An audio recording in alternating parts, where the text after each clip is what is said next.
Big news big show के आखिर में अब हम बात करेंगे टैक्स पेयर की।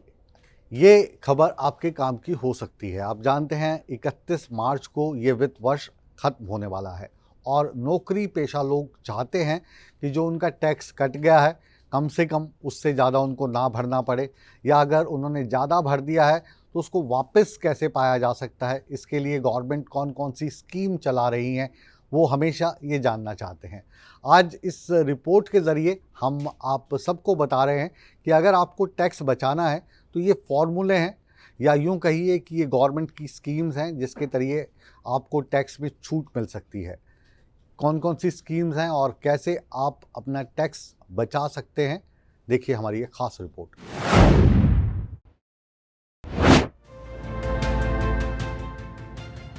मौजूदा वित्त वर्ष खत्म होने में अब कुछ ही दिन बचे हैं। टैक्स बचाने के लिए लोग कई प्रयास कर रहे हैं। अगर आप भी 31 मार्च को फाइनेंशियल ईयर खत्म होने से पहले आखिरी वक्त पर कुछ सेविंग कर इनकम टैक्स बचाना चाहते हैं तो कई ऐसे ऑप्शन हैं जो आपके लिए फायदेमंद साबित होंगे। आप टैक्स सेविंग करने के लिए हेल्थ इंश्योरेंस से भी निवेश कर सकते हैं। आयकर विभाग की धारा 80D के अंतर्गत इसमें खुद और परिवार के लिए स्वास्थ्य बीमा लेने पर 25,000 रुपए टैक्स के रूप में बचाए जा सकते हैं। इसके अलावा माता पिता के लिए स्वास्थ्य बीमा लेने पर 50,000 रुपए की टैक्स की बचत कर सकते हैं। टर्म लाइफ इंश्योरेंस में प्रीमियम का भुगतान करने पर आयकर विभाग की धारा 80C के अंतर्गत टैक्स के भुगतान में छूट मिलती है। टर्म लाइफ इंश्योरेंस में कम प्रीमियम का भुगतान करने पर भी ज्यादा लाभ मिलता है।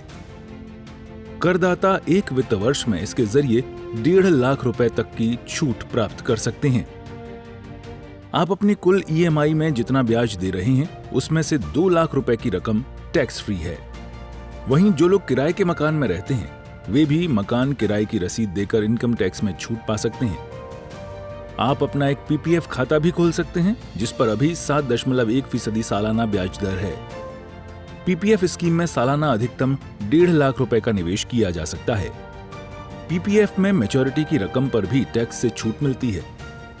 मैच्योरिटी पीरियड 15 साल है जिसे 5-5 सालों के लिए आगे बढ़ा सकते हैं। इस पर लोन भी लिया जा सकता है। यूनिट लिंक्ड इंश्योरेंस प्लान में निवेश करना भी टैक्स बचाने का एक अच्छा विकल्प माना जाता है। इसमें निवेश करने पर निवेश के साथ ही बीमा का भी लाभ मिलता है। इस प्लान में निवेशकों को इक्विटी, डेट और बैलेंस फंड का भी फायदा मिलता है। आयकर विभाग की धारा 80C के अंतर्गत निवेशक 1.5 लाख रुपए तक की टैक्स की छूट का लाभ ले सकते हैं। NPS में किए गए निवेश पर आपको धारा 80C के तहत मिलने वाली छूट के अलावा 50,000 रुपए की छूट मिल सकती है। इस स्कीम में निवेश से भी इनकम टैक्स बचा सकेंगे। ELSS म्यूचुअल फंड एक ऐसा विकल्प है जिसके तहत सेक्शन 80C के तहत 1.5 लाख रुपए तक की टैक्स सेविंग कर सकते हैं।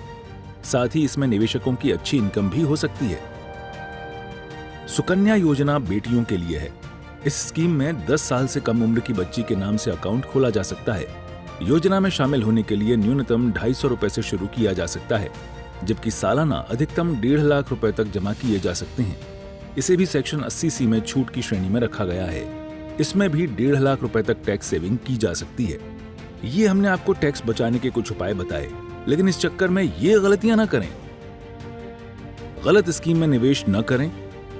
जरूरत से ज्यादा निवेश करने की भी गलती न करें। एक ही स्कीम में ज्यादा निवेश करने से भी बचें।